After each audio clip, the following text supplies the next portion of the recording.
Un bizcocho con churuchumbi.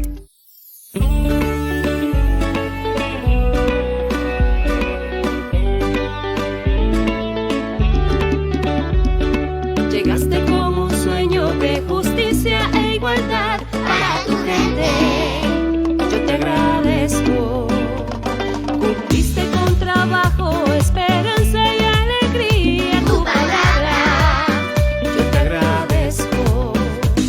Churuchumbi, te agradezco por ser bueno y por luchar. Tú nos diste dignidad.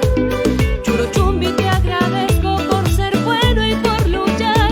Tu palabra es confianza y bondad.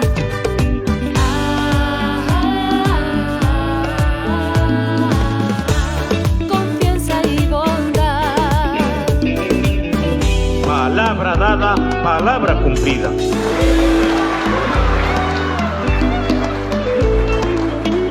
Tú nos diste dignidad. Churuchumbi, A donde vayas te seguiré.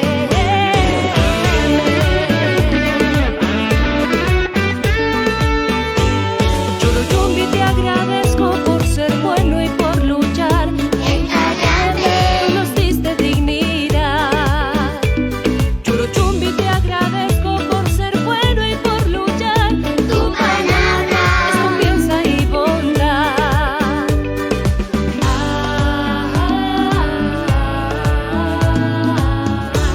Confianza y bondad.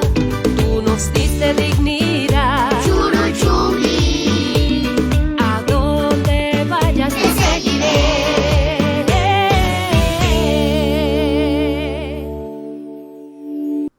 Buen día con todos los amigos y amigas que están en sintonía de Radio Intipacha 88.9 FM Estéreo, igualmente también con Radio Latina y Radio Yumbo, y por supuesto con nuestras redes sociales en todo el mundo. Para el día de hoy tenemos dos invitados, una invitada, un invitado, un personaje importante como es el economista Alberto Acosta desde la ciudad de Quito y por supuesto Diana Maldonado desde la ciudad de Guayaquil. Dos académicos, profesionales, conocedores de la realidad de este país. En el programa Un Bizcocho con Churuchumbi, no se olviden los bizcochos de Cayambe, por eso le pusimos Un Bizcocho con Churuchumbi. Un espacio ameno, alegre.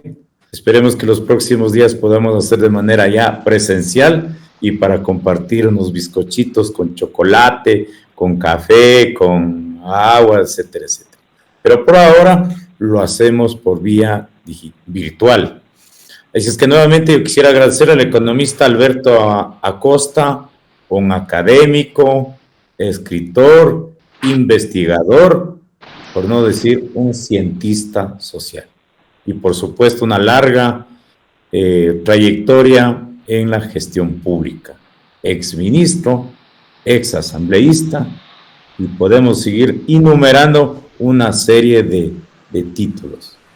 Y también tenemos a Diana Maldonado, guayaquileña. Ella tiene experiencia o experticia en ciberseguridad, defensora de derechos humanos, tiene mucha experiencia académica, igualmente investigadora, y con dos destacadas personalidades, el postdebate, desde su criterio, desde su experiencia, cuál es el análisis que hacen, una breve evaluación del debate presidencial. Sabemos que existían propuestas, inclusive jocosidad en los candidatos, pero creemos que es importante orientar a la ciudadanía. Como ciudadanos, como buenos ecuatorianos y ecuatorianas, necesitamos conocer sobre la realidad de nuestro país. Así es que en ese contexto, mil disculpas, voy a hacer primero las damas, vamos a hacer con Diana Maldonado. Así es que bienvenida al programa Un Bizcocho con Churuchumbi. Bienvenida. Muchísimas gracias, Guillermo. Muchísimas gracias también por la invitación y para todas las personas que nos están escuchando, pues también muchísimas gracias por su amable atención. Bueno, la pregunta que yo decía sería importante que hagan cuéntame, cuál es su mirada, un análisis, una breve evaluación del debate presidencial, por favor. Bueno, primero yo diría que demasiados candidatos. Tenemos como 16 candidatos. Imagínense tener que hacer 2 rondas justamente para poder hacer una especie de debate, pero que en realidad no fue debate alguno, porque al menos la metodología utilizada no me pareció que hubiese sido realmente un debate, ¿no? Un debate es cuando tú puedes enfrentar las ideas de la otra persona, contrastarlas, verificarlas, etcétera, pero en este caso no hay, ¿no? Simplemente es una exposición de ciertas ideas, una exposición también de propuestas que ya vimos que eran variopintas, ¿no? Iban desde criminalizar incluso a niñez y adolescencia hasta construir cementerios. Entonces, me parece a mí, empezando por ahí, mal, demasiados candidatos, pero bueno, esa es la democracia también que nosotros manejamos. Y lo otro, pues, que yo al menos no vi relevancia alguna en muchas de las propuestas que se hicieron, sobre todo de estos candidatos que no tienen, ¿no?, mucho porcentaje en cuanto a su votación, en cuanto al electorado. Creo yo que de todos los candidatos que pudimos ver, para mí, en lo particular, 2 de ellos fueron los que más se destacaron porque, al menos en mi percepción, hubo más seguridad en ellos en el momento de contestar, de hablar y de conocer también las realidades del país. Porque si vemos a un candidato que está diciendo que va a implantar la pena de muerte, lo que podemos nosotros entrever es que ni siquiera sabe acerca de los tratados internacionales que tiene el Ecuador, acerca de derechos humanos, o sea, simplemente van y lanzan una propuesta populista, porque tal y como está la situación en el país, pues me imagino yo que a algunas personas este tipo de propuestas les llama la atención y les gusta, pero que realmente no tienen un trasfondo. O sea, lo interesante sería decir también, bueno, yo quiero implantar la pena de muerte, pero ¿cómo lo voy a hacer? O sea, ¿qué tratados voy a anular? ¿Qué voy a quitar de la Constitución? ¿Voy a hacer una constituyente? O sea, ¿qué es lo que vas a hacer, no? Porque aparte también es esto. Vemos que hay muchas propuestas de diferentes índoles, pero nadie te dice cómo lo va a hacer. Nadie te dice cómo lo va a implementar, nadie te dice de dónde va a salir el dinero, de dónde va a salir la gente, a diferencia, como le mencioné, de estos 2 candidatos, que para mí, o sea, mencionarlos para mí serían Luisa e Isa, que fueron para mí los más centrados y los más ubicados en sus propuestas, a diferencia de los otros. Y con el candidato presidente, pues no contestó nada de lo que le preguntaron, empezando por ahí. Ni siquiera supo el nombre de los niños, o sea, es una desconexión para mí total entre lo que él piensa, cree o sabe con lo que realmente ocurre en el país. No hay ese ligue entre lo que ocurre, lo que él hace o lo que él dice, ¿no? Tanto así, por eso de que en el supuesto debate presidencial, pues no contestó nada. Él simplemente se limitó a hacer propaganda política y al final la despedida de él fue precisamente para eso, ¿no? Fue un cierre de un video en el cual él dice, no voten por mis asambleístas de tal lista, lista tal, lista cual, porque era eso, ¿no? Quería este cierre para subirlo a las redes, para subirlo al TikTok, porque es el presidente de TikTok. Entonces, era como muy farandulero, ¿no? Lo vimos también con este otro candidato que llegó vestido casi como si le hubiese prestado alguna prenda a Bukele, como para también transmitir, ¿no? Porque esa también es otra, o sea, no solamente la gente transmite lo que piensa con lo que dice, ¿no? O sea, yo voy diciendo una idea, voy diciendo otra y de esa manera tú me vas conociendo, sino también por la forma en la que yo estoy vestido, por la forma en la que me expreso, por la forma en la que yo voy interactuando. Y allí pues hay hartísima tela para cortar de la manera del lenguaje no verbal que cada uno de ellos utilizó. Eso también ya es algo bastante extenso para ponernos a examinar, porque vemos desde ironía, quizás las expresiones que puede tener Noboa con esta risita a veces un poco sarcástica, como de enorgullecerse, ¿no?, de lo que él está diciendo, de lo que está hablando, y como él mismo dándose unas palmaditas en la espalda y diciendo, contesté bien, ¿no? Otros que estaban como muy nerviosos, desubicados en un momento, Vimos también, por ejemplo, a una Andrea González, que para mí fue básicamente atraer un voto anticorreísta, como se le llama, ¿no? Porque realmente, ¿qué fue lo que propuso aparte de un plan papá? O sea, no hubo mucho trasfondo, siempre fue atacar, atacar, atacar. Entonces, tuvo relevancia, me imagino, por eso en el debate dicen que fue la ganadora de ese bloque. Yo discrepo un poco en ese sentido, pero es lo que las opiniones post-debate también que existen. Gracias, querida Diana. Igualmente quisiéramos escuchar al economista Acosta de cuál es su criterio, cuál es la evaluación, para que nuestra ciudadanía también tenga otras opiniones y otras voces. Bienvenido, querido economista.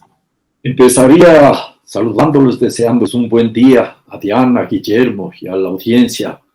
Un bizcocho con churuchumbi, dejando constancia que la próxima vez tiene que ser presencial. Que el bizcocho se haga realidad. Que venga acompañado de un café, y el bizcocho con ese dulce de leche de cayambe me gusta a mí mucho. Así que te tomo la palabra, Guillermo, y espero que Alberto, de acuerdo. podamos tener ese encuentro, ¿ya? Y habrá que ver a que Diana también venga de Guayaquil a Cayambe, a lo mejor ni conoce Cayambe, y puede ser interesante encontrarnos y conversar. Entremos en materia. Un debate es un elemento que está inserto en un proceso político electoral. Entonces hay una etapa previa, el debate propiamente dicho, y la etapa posterior. Y creo que es necesario hacer ese análisis porque mucha gente cree que el debate es algo extraño y que puede revertir totalmente el resultado electoral. Hay que ir despacio, diría yo, vamos despacio. En la etapa previa se fue calentando el ambiente. Recuerden ustedes que se decía que el presidente candidato o el candidato presidente no iba a participar y mantenía una tensión en el escenario previo a esta convocatoria que realiza el Consejo Nacional Electoral. Tiene razón Diana cuando dice que había muchas personas que estaban en la tribuna, pero esa es la realidad de nuestra democracia. Ese es un tema que, como ella mismo señala, tenemos que asumirlo como tal. Ahora, el formato mismo del debate no genera más posibilidades que cumplir una serie de normas establecidas previamente, y vimos que las personas que estaban encargadas de la moderación prácticamente no tuvieron nada que hacer. Yo recuerdo el debate anterior donde participó Daniel Noboa por primera vez y se posicionaba en la vida política nacional hacia afuera, había sido asambleísta, pero a nivel global. En ese debate incluso la candidata Luisa González disputaba los segundos, los minutos, porque le estaban dejando menos posibilidades de hablar. No, ahora fue mucho más rígido, mucho más, en ese sentido, hasta aburrido. Y entonces, en este debate, yo podría anticipar algo que me pareció a mí como un elemento básico. Se dividieron las candidaturas en algunos rubros generales. Por ejemplo, hubo unos que optaron por parecerse a Bukele, empezando por ese señor, como decía Diana, que parecía disfrazado de Bukele, o salido de prócer de algún cuadro de esos donde se pintaban las guerras de la independencia. Este señor que había sido general de la Policía Nacional, Arauz, ¿ya? Este es un personaje que llegó a plantear algo brutal, ¿ya? Algo brutal como decir que él va a establecer 3 nuevas cárceles y 3 cementerios. Y yo, claro, que los delincuentes tienen que ir a las cárceles y los criminales, los asesinos, los que tienen que ir al cementerio, o sea, que instauraba la pena de muerte, y tiene toda la razón Diana cuando anota eso. Pero aquí hay un tema adicional, Guillermo. Ninguna de las candidaturas a las que les tocó abordar esa pregunta hizo un cuestionamiento de fondo. ¿Por qué es un tema que debe haber asumido el Consejo Nacional Electoral? ¿Por qué se tolera esa pregunta? ¿Por qué se asume de entrada que se va a sancionar a los menores de edad igual que a los adultos? Eso ya era aberrante. La pregunta en sí era aberrante, y lamentablemente las personas que asumieron la respuesta a ese cuestionario no dijeron nada. Incluso desde mi posición de economista podría decir que anticipar la necesidad de un crecimiento económico, cualquiera que este sea, no es necesariamente bueno, porque puede haber un crecimiento económico que beneficie a la mayoría de la población, o un crecimiento económico que beneficie a las élites. Entonces hay que ser muy cuidadosos. Las preguntas ya tenían problemas de fondo. Luego también, debo decir con absoluta claridad, ninguna de las candidaturas, ni en la primera ronda, ni en la segunda ronda, le cuestionó la posición que tenía el presidente candidato o el candidato presidente, porque ese señor estaba de forma ilegal en ese puesto. Él estaba atropellando la Constitución, atropellando el Código de la Democracia y atropellando la ley de los servidores públicos. El Código de la Democracia es categórico, artículo 93, numeral 2. El presidente de la República o cualquier persona que va a optar por una reelección tiene que pedir una licencia, y el señor no pide licencia, y está jugando que pide, que no pide, que no y que sí, y además está atropellando la Constitución, porque la persona que debía estar en el cargo de presidente encargada es la vicepresidenta de la República, artículo 146, y además está atropellando la ley de los servidores públicos, y él es el primer servidor público, que establece la prohibición de uso de recursos del Estado para una campaña electoral. Le está atropellando el artículo 24 de esa ley. Entonces, partiendo de esta primera aproximación, podríamos tratar de entender cuál fue la evolución y el contenido del debate. Y el postdebate ya no es solo una cuestión de lo que yo vi. Yo me pasé viendo todo el tiempo que duró el debate y tengo como 20 páginas de anotaciones, ¿ya? Pero esa es mi visión. Ahora viene el manejo que hacen las candidaturas de los resultados electorales, ¿ya? Y entonces se instrumenta toda una estrategia para sacarle el máximo provecho a las presentaciones que hicieron en el debate del domingo pasado.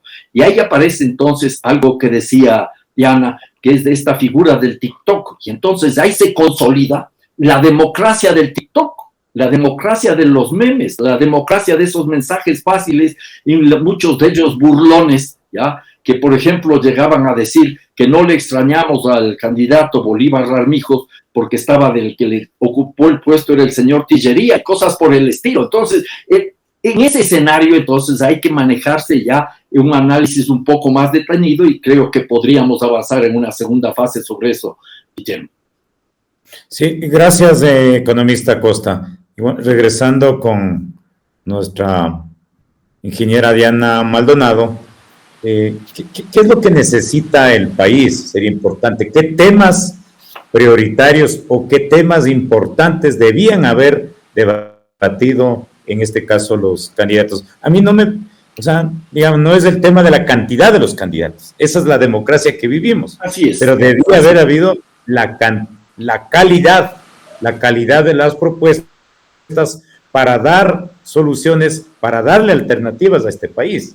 Por favor, querida Diana.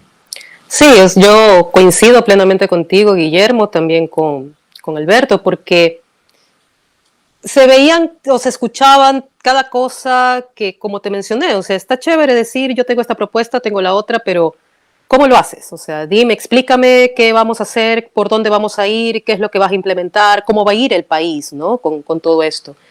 Y si me preguntas a mí, al menos de los años que yo he trabajado en activismo, en territorio, con niñas, niños, adolescentes, mujeres, yo creo que una de las cosas más importantes que hace falta y que me parece que solamente los dos candidatos que nombré anteriormente pudieron hablar más o menos sobre este tema, como fueron Isa y Luisa González, de cómo construimos el tejido social, por ejemplo. ¿Quién te habló de eso? Todo el mundo habló, no, la seguridad y vamos a hacer las cárceles y vamos a hacer cementerios y vamos a juzgar a niñez, adolescencia, vamos a tener mano dura, hasta el mismo presidente candidato dijo exactamente lo mismo, ¿no? O sea, yo he hecho esto y se ha disminuido en esto. Incluso le reclamó, ¿no? A Tabaqui cuando Tabaqui le da una orden en realidad, ¿no? Tabaqui le dice, a ver, dígame el nombre de los niños, no le pregunta, eso es cierto. Pero él en eso vio, creo yo, como su escape a la pregunta o a lo que le estaba mejor diciendo Tabaqui, ¿no? No me lo hizo en tono de pregunta, entonces yo no respondo. Cuando ni siquiera en ese momento tuvo el candidato presidente Noboa la delicadeza de hablar sobre el tema de los niños, porque desde que ocurrió, ¿qué ha dicho? ¿Qué ha hecho? Simplemente, bueno, ya no van a tener impunidad los soldados, bueno, ya esto, pero sin embargo lo que se escucha de parte del gobierno es culpabilizar a los niños, culpabilizar a los padres, culpabilizar a Guayaquil, culpabilizar a lo que sea, excepto asumir que esto fue un crimen de Estado. porque eso fue realmente lo que fue. O sea, nosotros no estaríamos en estas, y no solamente con estas personas desaparecidas, estos niños y adolescentes desaparecidos, sino también con otras personas más desaparecidas, si no hubiese sido por esta declaratoria absurda de guerra interna. Y para esto se montaron todo este teatro en TC Televisión, que soy bastante sincera. Cuando a mí me escribe una amiga por WhatsApp a decirme, oye, mira lo que está pasando en TC Televisión, yo veo, y te juro que yo pensaba que eso era un reality de mala calidad. De verdad. Yo en ningún momento pensé, hoy se han tomado TC, como dijeron los terroristas, los EDO. No, yo dije, vamos a ver qué es lo que pasa aquí, vamos a ver qué talento de pantalla sale en estos momentos bailando, haciendo una broma, un chiste, era yo así, o sea, no. Y ya a medida que iban pasando los minutos me di cuenta de que, no ha sido mentira, o sea, ha sido verdad que se han, entre comillas, tomado TC. Entonces, desde allí también viene toda esta historia de militarizar al país, que ya sabemos también todas las cosas que ocurren cuando van los militares a la calle, que de seguridad no tienen nada, pero es que si nosotros lo vamos a analizar también, creo yo, al menos desde mi perspectiva y como yo lo he visto, lo que está haciendo Noboa en la actualidad en el país es una copia mala, quizás, de lo que ocurre en El Salvador con Bukele. La propuesta de la construcción de las cárceles, ahorita mismo se está desbastando todo un bosque solamente para cumplirle el capricho al señor de tener una cárcel.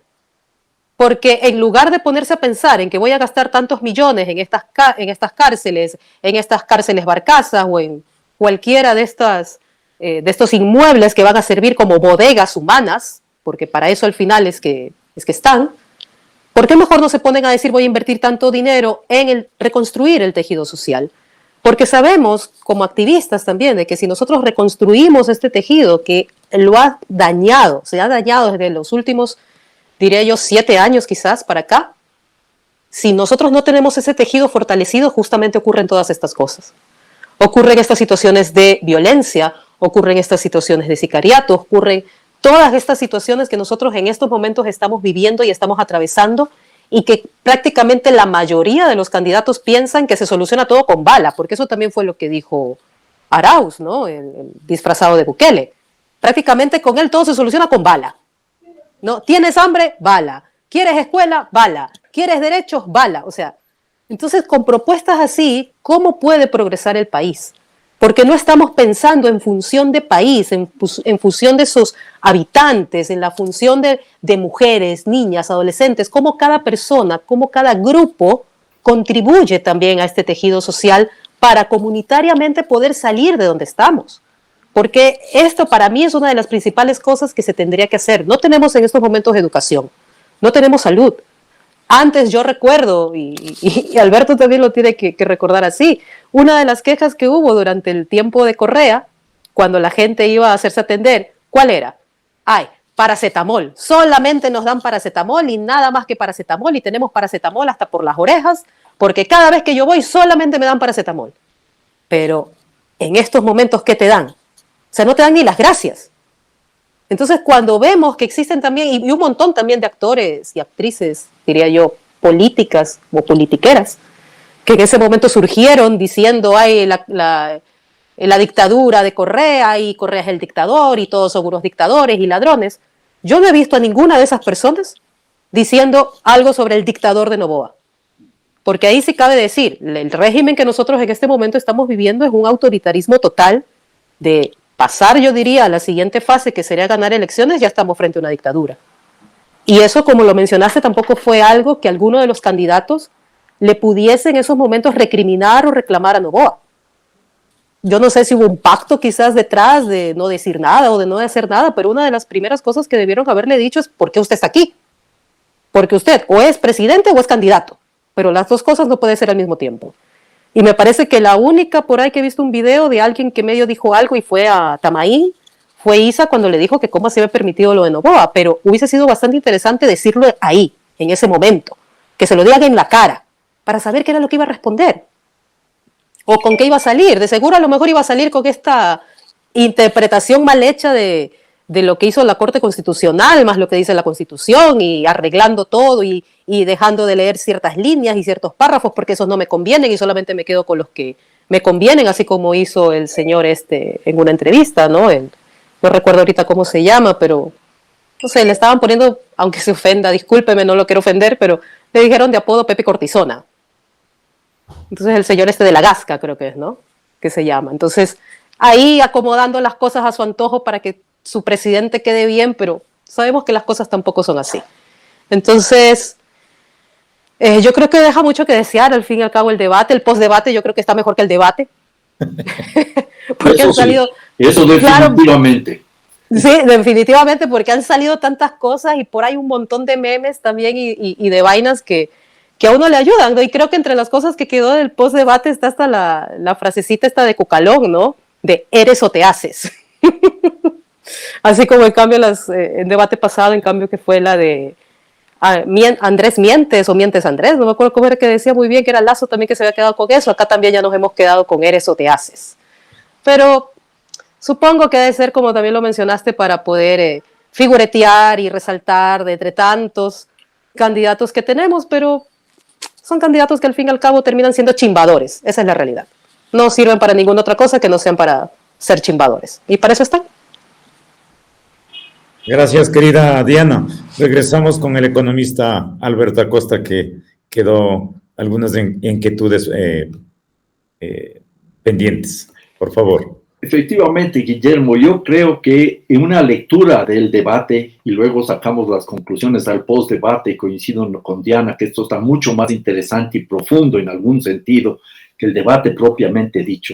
Vimos cómo se fueron alineando las candidaturas alrededor de ciertas líneas maestras, para ponerlo en términos muy sencillos. Hubo un grupo nutrido, numeroso, de candidaturas que se anotaron en la búsqueda de lo que sería una política inspirada en Bukele, el autoritarismo. Cárceles, cementerios, bala, atropello a los derechos, cambio de la Constitución. La Constitución aparecía como una Constitución garantista. Lo mínimo que tiene que tener una Constitución es la garantía de que se van a cumplir los derechos, y eso fue criticado. Y en una genuina demostración de ignorancia supina, se dijo que la Constitución era chavista. Estoy pensando en la señora González, que aparece en las redes sociales como la gran ganadora del debate. Ya estoy pensando en Andrea González, que decía que es una Constitución chavista y garantista, y que plantea una solución que está al margen de la Constitución, porque ella dice que esa presidenta va a formar una comisión de notables para que elabore la Constitución. Algo que lo intentaron las derechas en Chile y también fracasó eso. No busca una vía democrática como establece la Constitución de Montecristi en el artículo 444, no, ella va a escoger a dedo quienes elaboran la Constitución. Entonces ahí estamos viendo lo que podríamos decir un grupo nutrido de candidaturas que siguen por la línea de Bukele, el autoritarismo, el atropello a los derechos, la profundización de la militarización, que es una de las responsables directas de todas las violaciones de derechos humanos.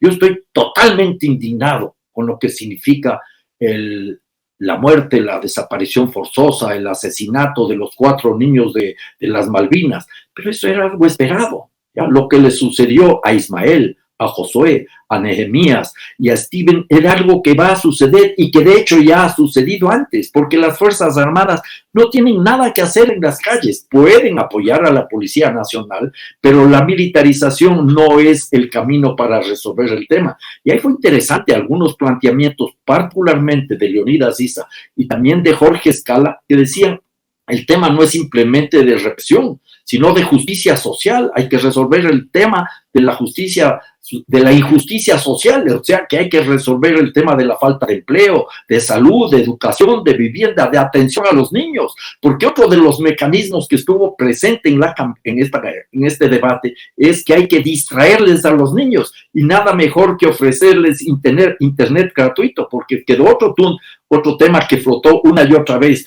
la muletilla de la inteligencia artificial, o sea que lo que se requiere es tecnología para resolver los problemas. Entonces ahí tenemos todo un paquete de candidaturas que van por la vía de la violencia exacerbada a través del Estado. Luego, otro ámbito donde también se aglutinó un grupo importante de asambleístas como la misma Andrea González, Noboa, por supuesto, pero antes un asunto. Daniel Noboa No se olviden, completemos lo que señalaba Diana. No solo que no se pronunció luego de que aparecieron los cuerpos de los 4 niños, de estos niños Ismael, Josué, Nehemías y Esther, no se pronunció, sino que antes dijo que les va a nombrar héroes nacionales y después se quedó callado. Antes de que aparezcan los cuerpos y que sepamos que estaban muertos, él ya ofreció que les iba a declarar héroes nacionales. Esto está muy claro. Este señor Noboa se juega esa línea autoritaria violenta con las consecuencias que todos conocemos. Y en un escenario, porque esto también hay que ver ya en el postdebate, en el cual las viejas oligarquías agroexportadoras, las bananeras sobre todo, están vinculadas al parecer directamente con el narcotráfico. Y no hay hasta ahora ninguna bananera que haya sido realmente investigada por parte de la Fiscalía. Bien anotó Leonidas Issa que en lugar de andar pensando en colocar las nuevas cárceles en territorios de pueblos indígenas o de comunidades originarias en la costa o en la Amazonía, ¿por qué no los instalamos en las bananeras? Fue un mensaje muy claro, muy preciso, de fondo. Pero bueno, hubo otro grupo o otro campo donde se ubicaron las candidaturas. Aquellos que pretenden ser Milei, los que le siguen la línea ultra neoliberal del presidente de Argentina, Javier Milei. Y ahí entonces vimos como gran cantidad de candidatos, Andrea González, Noboa el mismo, Kronfeld, Taubaki, Tillería, Cucalón, ¿qué es lo que plantean? Reducir el tamaño del Estado. ¿Qué más plantean? Dar paso a las privatizaciones a ultranza. ¿Qué más plantean? Desaparecer a Petroecuador, porque ese sería el gran cuco que hay que desaparecer para que vengan inversiones extranjeras. Y en ese escenario nosotros vimos cómo todos estos personajes lo que apuestan es a la reprimarización, a una mayor reprimarización de nuestra economía. Ecuador, desde que surge como república independiente, tiene una economía primario exportadora. Somos un país producto, un país cacautero, país bananero, país floricultor, país camaronero, país petrolero, y ahora aspiran a volverle un país minero. Entonces ahí tenemos una mezcla perversa de estos personajes. Muchos de ellos coinciden con la línea Bukele y se suman a la línea Michele, a la línea Milei. Y ahí aparece lo que podría ser la fusión de Bukele y de Milei, que sería un Michele. Y Noboa aparece este rato como el candidato para seguir la línea de Michele. Una mezcla de Bukele y una mezcla de Milei. Y no es una cosa que estoy inventando yo. Ya en enero del año pasado, algún representante de estos grupos de poder lo dijo claramente en un editorial. El Ecuador requiere un Michele. Bukele en lo autoritario, Milei en lo neoliberal. Y ahí metería yo un escenario, Diana y Guillermo, donde creo que también tiene que quedar absolutamente claro. No se habló de parte de... No fue una cosa que a mi modo de ver pudo haber sido mucho mejor explicado. Por ejemplo, yo podría decir que me habría gustado que Leonidas Issa y quizás Jorge Escala asuman una posición más clara en relación a los extractivismos. Claro, dijo que no va a tolerar la destrucción de la naturaleza, pero nadie habló de cumplir, por ejemplo, la consulta popular del Yasuní, y eso es algo fundamental. Nadie habló de cumplir las consultas populares de Quito sin minería, de no minería en el cantón, ¿cómo se llama? En el cantón Cuenca y en el cantón Girona, provincia de La Suay. En La Suay se pronunciaron en el 2021, en el Girón se pronunciaron en el 2019, y este rato el gobierno de Noboa está tratando de forzar la minería. Y ese sería otro eje que diferenciaría las candidaturas, porque Luisa González viene de un gobierno extractivista que impuso a sangre y fuego, Rafael Correa, la minería en el Ecuador, y ella no se pronuncia en contra de eso porque su líder no lo toleraría y están apostando. Y entonces ahí hay otro elemento que en el postdebate hay que trabajar. Hay que diferenciar quienes están a favor de lograr un mayor respeto a la madre tierra, a la Pachamama, y quienes quieren seguir destrozando a la Pachamama. Y ojo, cuando yo salgo a defender a la madre tierra, a la Pachamama, a defender a la naturaleza, no estoy diciendo que hay que mantener una naturaleza intocada, vaciar de las selvas de las comunidades indígenas o los páramos de las comunidades indígenas. Es una aberración, sería una brutalidad. Eso sería una suerte de intento de ejercicio de jardinería, porque creo que ahora, en esta etapa ya del postdebate, cuando la gente hay que posicionarle para la campaña, hay que establecer diferencias. Justicia social, sí. Restablecer el tejido social, sí, pero simultáneamente la justicia ecológica. Si no hay justicia ecológica y justicia social, no se puede construir otro país. Y ahí es lo que nosotros esperamos, que comiencen a aparecer pronunciamientos más claros. Igualmente, otra cosa que yo eché de menos en el debate, un posicionamiento a favor de los derechos de las mujeres. Fue muy general, muy al margen. Ninguna de las candidatas mujeres fueron adalides de la defensa de los derechos de las mujeres. Yo creo que eso también tiene que quedar muy claro y hay que reconocer. Entonces, hay muchos temas, hay temas que se discutieron, hay temas que se esbozaron, fue una suerte de concurso de mucha oferta, incluso demagógica, un escenario como el que vivimos, pero ahora en el post-debate hay tiempo para seguir profundizando. Porque, ojo, este debate se realizó 3 semanas antes de las elecciones y en nuestro país la memoria política normalmente es muy frágil. Entonces, lo interesante aquí es levantar con claridad las tesis que vayan diferenciando, en este caso, al candidato de los sectores populares por excelencia, como es el candidato del movimiento indígena y popular, Leonidas Issa. Tiene que diferenciarse de todas estas otras candidaturas y tiene que asumir algo fundamental. Yo creo, y cada vez que comienzo a leer las encuestas, me ratifico que no está definido. Es falso que estamos este rato en una disputa de finalistas entre Noboa y Luisa González. No, hay mucha gente que está todavía desconforme, está todavía indecisa y gente que está esperando que emerja una candidatura con fuerza que se diferencie de las dos y que plantee una alternativa realmente transformadora. Muy interesante el aporte del economista. Yo creo que es fundamental hablar de justicia social. No va a ser suficiente solo Fuerzas Armadas o la policía. No va a ser suficiente la bala. Como algunos de los candidatos decían, mientras exista pobreza, extrema pobreza, mientras no llegue la medicina para los niños, no llegue el desayuno escolar para los niños, seguirá habiendo, sí, por supuesto, seguirá habiendo el tema de inseguridad. Pero también hay otro tema fundamental. Decimos que somos progresistas, decimos que somos de izquierda, pero también continuamos con el tema del extractivismo. Eso yo creo que es fundamental también analizar, debatir, profundizar. Y en algún momento se decía, desde los sectores populares, desde los ambientalistas, desde Yasunido, dice, ¿por qué no trabajamos en un proceso de transición ecológica? Porque ya existe agotamiento de las reservas del petróleo.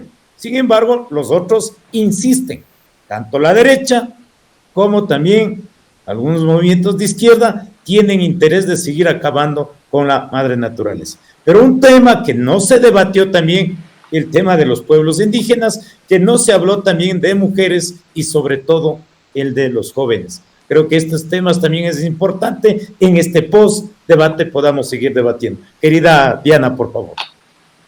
Yo creo que ahí también sumaría otros temas más. Por ejemplo, efectivamente, no se habló de derechos de mujeres, así, y cuando se habló de niñez y adolescencia se habló para criminalizar, ni siquiera como para buscar soluciones. Exactamente. Sí, o sea, no entiendo ahora de dónde viene toda esta idea de criminalizar a niñez y adolescencia, pero es terrible, ¿no? Que saques el tema en el debate y saques para esto. Yo sumaría también a estos temas que faltaron de conversar y de hablar, por ejemplo, también, ¿qué pasa con la población LGBTI? Por supuesto, por supuesto. Nadie, ninguno de los candidatos, ni muy progresista que sea, sacó el tema. Y a veces yo creo que no sacan estos temas porque tienen miedo a quemarse, a perder votos, pero caramba, estamos viviendo en un país, en un mundo donde la diversidad está ahí presente. Entonces no podemos nosotros evitar hablar de poblaciones y de comunidades porque están allí. Y si no hablamos de ellas, pues simplemente hacemos como que no existen. Efectivamente, después para las políticas públicas no existimos. Y otro tema también, como lo dijo Alberto, creo que fue una de las grandes ganadoras en todo caso del debate, la inteligencia artificial. En lugar nosotros de estar viendo la inteligencia natural, que debería ser muchísimo más apreciada, por eso la natural, ¿no? O sea, lo que nosotros podemos aprender, ¿no? O sea, déjaselo a la inteligencia artificial.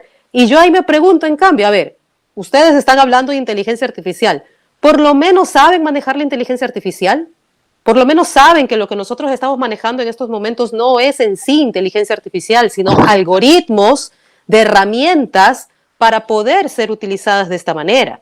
¿Saben acaso alguno de ellos que si implementan algo con inteligencia artificial, la seguridad o la ciberseguridad en donde esté puesta esta inteligencia artificial tiene que incrementarse? ¿Quién habló de eso? Nadie habló de ciberseguridad. Nadie habló de cómo yo voy a mantener tus datos, tu información, en el supuesto negado de implementar inteligencia artificial, protegida.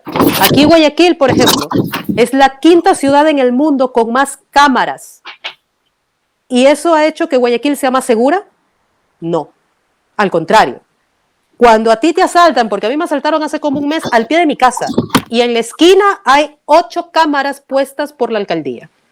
Yo llamo al 911 para pedir la grabación de lo que había ocurrido, para saber que era por lo menos, para saber quién fue el que me robó. ¿Y cuál fue la contestación? No, tiene que ir a poner la denuncia y el juez, el fiscal, tiene que ordenarnos a nosotros extraer el video para ahí dárselo a usted. O sea, hasta que eso pase, ya pasaron como 3, 4, 5 meses. ¿Y cuánto tiempo tiene la alcaldía eso resguardado? O la tercerizadora que tenga esos datos resguardados, si es que los tienen resguardados, 15 días. O sea, ¿de qué me sirve entonces tener ese montón de cámaras en mi casa? Asumo yo para tenerme vigilada, porque de ahí seguridad no prestan, no dan. ¿Y quién habló de ese tema? No recordemos, y esto de aquí me parece también un tema muy importante, en la época de Correa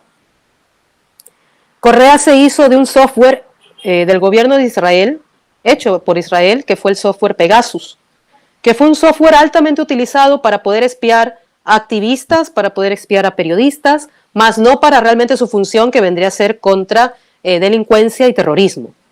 Se utilizó para esto, y ahora Noboa, el año pasado, actualizó ese software por $11 millones. ¿Verdad? Que esta es para la Secretaría de Inteligencia y todo esto de acá. O sea, esto aunado al hecho de que le quita o le quiso quitar, ¿no? En esto están con la alcaldía, el manejo de las cámaras, más este software que es un software espía. Yo incluso les invito a ustedes, por si no lo han visto, hay un documental muy interesante en YouTube que habla sobre este software Pegasus, y se llama así, Pegasus.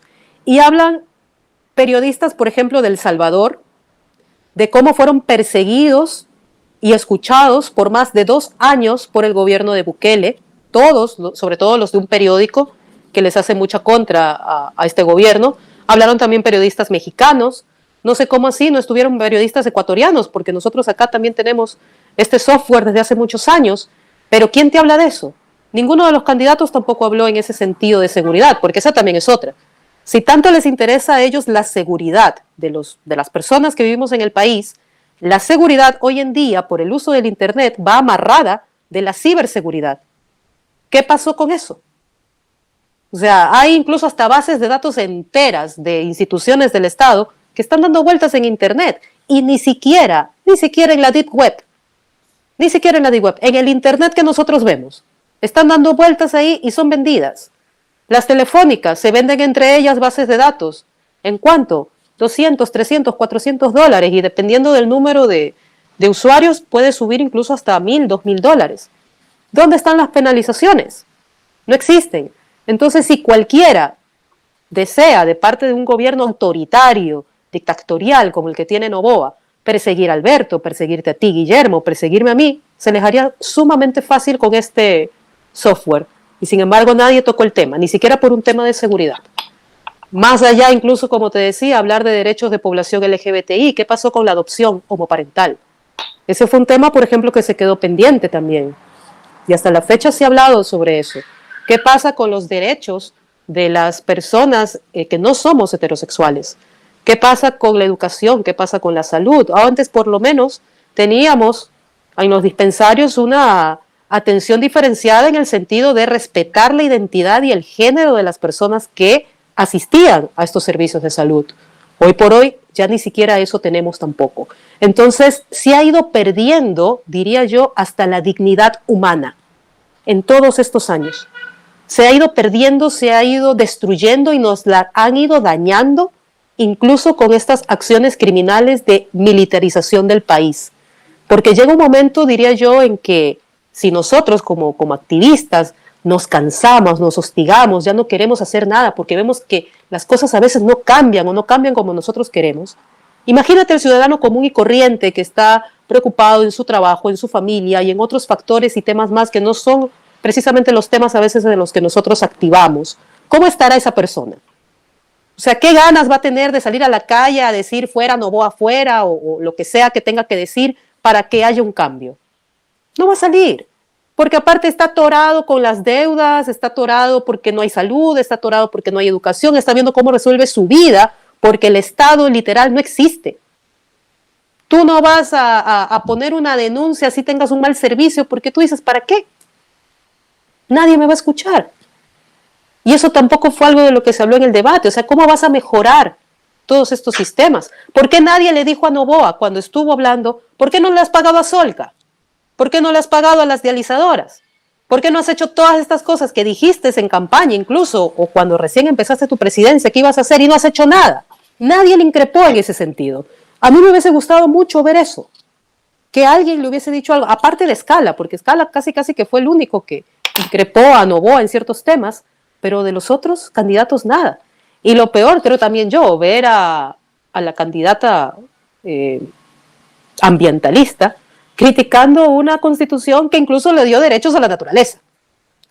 Entonces, sí, es una cosa que yo dije, a ver, ¿cómo es posible que pase esto si esa constitución te permitió, digámoslo así, por último, hasta que te pongas a reclamar por Twitter, como dijo ella, yo lancé el tweet y debido a eso no pasó nada? O sea, no, querida, no es que no pasó nada, sí pasó, porque yo también estuve allí cuando pasó eso en Oloncito, y pasó gracias a la gente de allí, que estuvo 24/7 haciendo vigilancia para que no dejen hacer algo.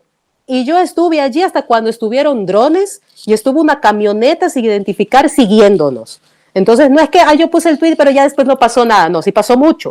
Quizás no te enteraste, pero pasó mucho. Y hubiese sido bastante interesante también que dijera, ¿no? ¿Por qué quieres hacer otra constitución si esta constitución fue la que también permitió hacer todo esto? Pero bueno, digamos que esos son los vacíos del debate y para mí, lastimosamente, también los vacíos de los candidatos, que o no están en esa sintonía, o no saben, o simplemente no les interesa saber. Si me permites, que solamente para ver si vamos cerrando. Y mire, frente a lo que ustedes han manifestado, continúa el extractivismo, hay una ausencia del Estado, una violentación de los derechos, autoritarismo que viene, Dios no quiera. Entonces, en medio de aquello, para ir cerrando, querido Alberto, ¿qué le decimos a la ciudadanía? Porque también no solamente vamos a esperar a los candidatos o a la sociedad civil, a la sociedad organizada, lo que decía Diana, tenemos que hacer el tejido social.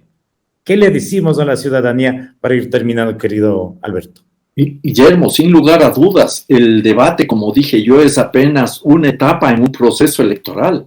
Y una campaña electoral es una parte de la vida política de un país. No es la democracia. No digo que no sea importante para la vida democrática de un pueblo. Sí es, pero no es definitivamente lo uno. Y no hay más. No es la esencia de la democracia. Hay muchos otros elementos fundamentales. Y en este escenario, Diana acaba de decir cosas muy duras, muy lacerantes, que habrá que seguir debatiendo. Los derechos de las minorías sexuales, los derechos de las personas con capacidades diferentes no fueron analizados. Los derechos de los adolescentes fueron atropellados. Los derechos de las mujeres no fueron incorporadas de una manera adecuada. Los derechos de la niñez tampoco fueron motivo del debate, salvo el reclamo, y digo con toda razón, por la vida de los 4 niños de las Malvinas, eso está claro, pero hubo otros temas en donde tampoco se abordó estando en la pregunta, porque una de las preguntas, no me acuerdo en cuál de los bloques era, qué hacer frente al tema energético, ¿ya? Y nadie le encaró al señor Noboa directamente que él es responsable de lo que sucedió.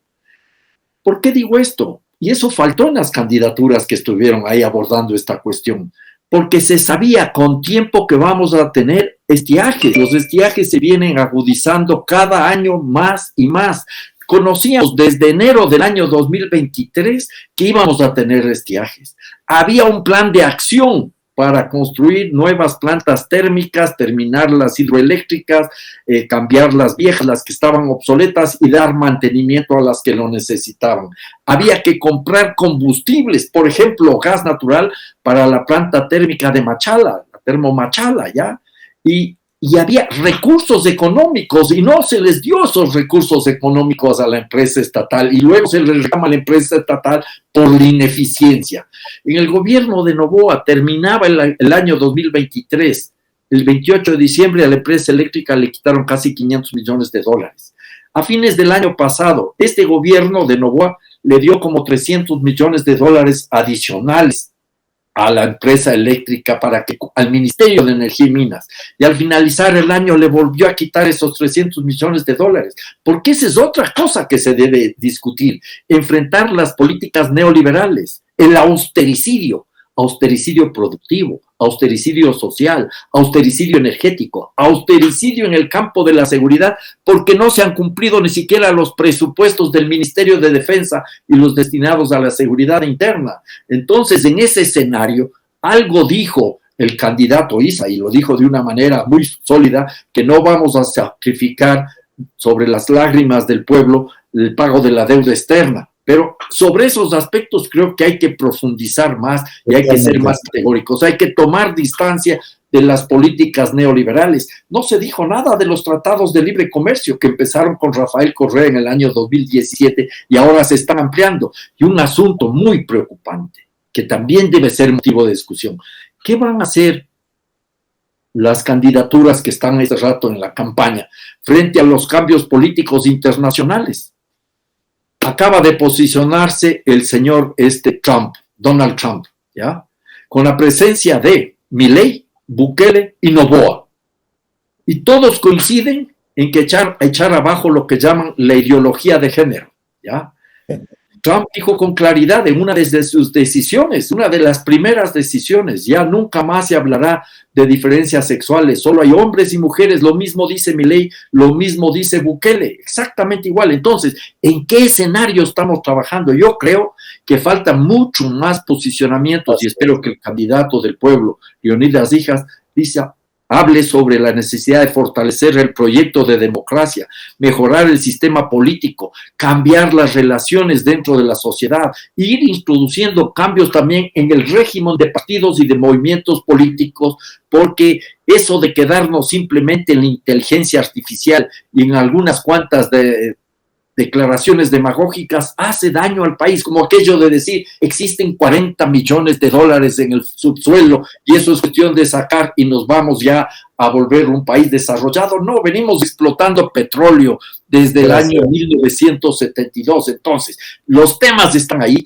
desde la sociedad hay que plantearlos y Guillermo, y ese es ya un reclamo para movimientos como el indígena y los partidos políticos populares, hay que fortalecer el tejido social para enfrentar cualquier próximo gobierno autoritario que tengamos. Gracias, querido economista Alberto Acosta. Le queda unos segunditos, querida Diana Maldonado. Palabras finales, por favor. El tiempo es nuestro enemigo aquí en el programa de radio y redes sociales. Pues nada, simplemente, como me quedan unos segunditos, agradecerles profundamente la invitación. Gracias, Guillermo, por haberme invitado a tu programa, por compartir también con Alberto. Te admiro mucho, Alberto, así que tener este espacio contigo para mí ha sido un gran honor. Para mí es Gracias, Alberto, a ti. Gracias. No, muchísimas gracias. Con bizcochos, en serio. Pero por supuesto, y ahí en Cayambe. Claro. Escojo la palabra. Nosotros tomamos la palabra. Ya, no hay problema. Estarán cordialmente invitados.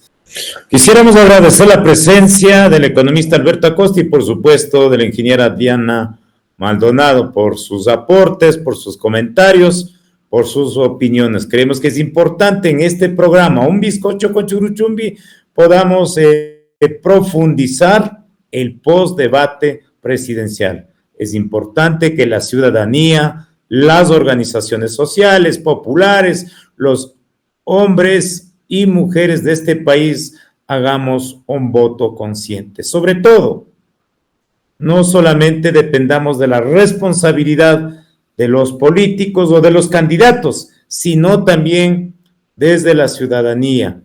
¿Cuáles deberían ser nuestras prioridades, nuestras propuestas para seguir debatiendo? Porque si vamos a esperar de los candidatos, no hay mucha esperanza. Creemos que es importante desde la sociedad civil, desde los sectores organizados, podamos también hacer democracia, hacer un Estado de Derecho y que podamos cumplir derechos de todas y de todas. Nuevamente, muchísimas gracias a todos los amigos que han estado en sintonía de Radio Intipacha, Radio Latina, Radio Yumbo y, por supuesto, para todos los amigos que siguen en nuestras redes sociales. Un abrazo grande, no se olvide, con el auspicio de los bizcochos de Hilda Ruiz, de Razupamba y de Pondo, que también están apoyando a este programa. Un abrazo grande para todos y todas. Un bizcocho con Churuchumbi.